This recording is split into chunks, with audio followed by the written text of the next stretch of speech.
Hi everyone, welcome to chapter 11. We're talking about electrochemical cells, batteries, and fuel cells in this chapter. As you know, batteries play a very important part in our lives. We have batteries in our cars, we have batteries in our cell phones. So it's worth taking a look at what's going on the inside from a chemical perspective because, I don't know, it's possible some of you might go off to be very much involved in the development of battery technology. Okay, here are our topics for today. We'll review a few things that we talked about last time. Then I also want to review a number of electrical concepts that the book doesn't really review very much. Things that you learned in physics class maybe, charge, current, voltage, and this electromotive force. Then we'll get into half reactions because every electrochemical cell is going to have two half reactions, and that's going to allow us to calculate the voltage that the cell or the battery is going to impose. We'll see how to calculate the chemical potential or the voltage that for any arbitrary battery based on the species present and also based on the concentrations of the species within the battery. We'll also cover the reference half cell. And then I think we'll end today on the Nernst equation, which is going to relate that voltage to the equilibrium constant inside the cell. Okay, so a few things to review from last chapter. We saw that the free energy of solvation could be estimated using the Born model. That was pretty interesting.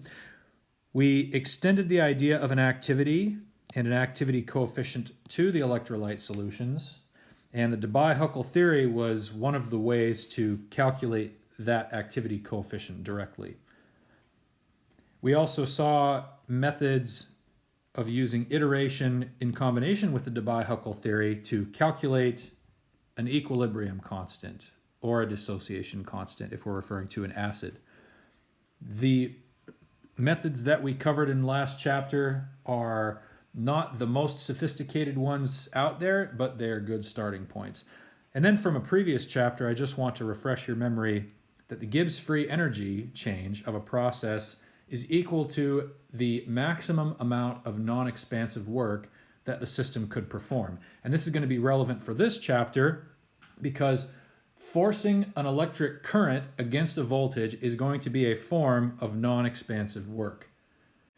I'm just going to put a little rev down there to remind ourselves that this equality is only valid for reversible non-expansive work. Otherwise, the delta G is going to be less than the irreversible non-expansive work.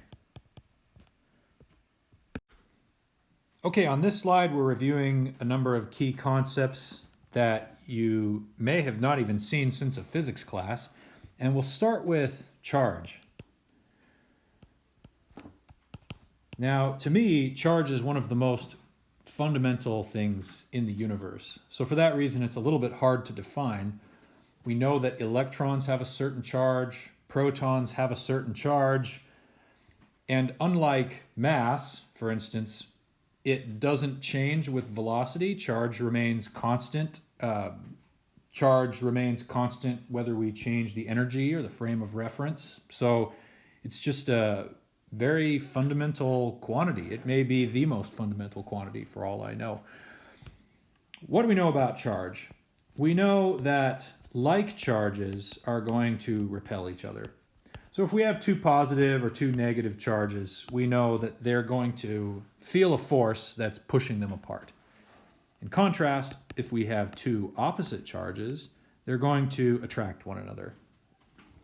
And the symbol that we usually use for charge is Q, and the most common unit that we'll use for charge is the coulomb. Okay? And if you look in the front of your book, you can see what is the charge on the proton in coulombs. Next, let's cover the concept of current. Now, current is in relation to charges flowing along a wire, most likely, okay? So if we have a number of positive charges moving through a wire, of course it's going to be negative charges in a real wire, but we always put our perspective with regards to the direction that the positive charges would be flowing, and if negative charges are flowing, then they would just be moving in the opposite direction, but you'd still have the same quantity for current. Then what the current refers to is if we are watching these charges go by, we might be able to count how many charges or how much charge are flowing past in a span of time. Okay, so that's current, and its symbol is usually I, and the units are amperes or amps. And that's equal to 1 amp. 1 amp is equal to 1 coulomb per second. Okay, next let's cover the electric potential. This is also often called the voltage. So this one can be a little bit tricky. It took me a long time before I was able to fully absorb what exactly potential means. But I'm going to help you with this. Let's imagine a ball on a potential energy surface, okay? So if down here is the position of the ball, and this axis over here is the potential energy, then I'm going to use the color blue to represent that potential energy. If we have a ball that's resting on that landscape, then it's going to feel a force that's pulling it downhill on that potential energy landscape. So now in contrast, I'd like to consider a number of different examples involving voltage, okay? So now down here we have X, the position of the ball. And now I'm going to use a different color. Let's use red to represent the voltage. And I'm going to use the symbol for voltage, which is the Greek letter phi. And we'll make a similar line to that one over there.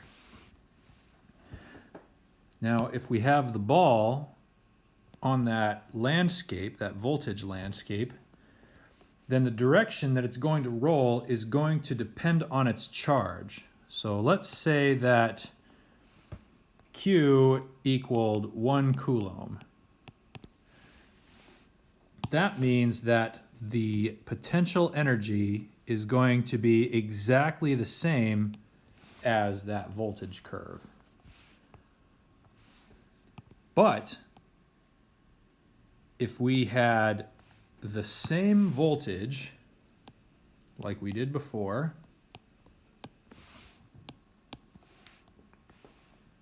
but the charge was equal to 0 coulombs, so it was a completely uncharged ball, then the potential energy would actually just be 0 everywhere.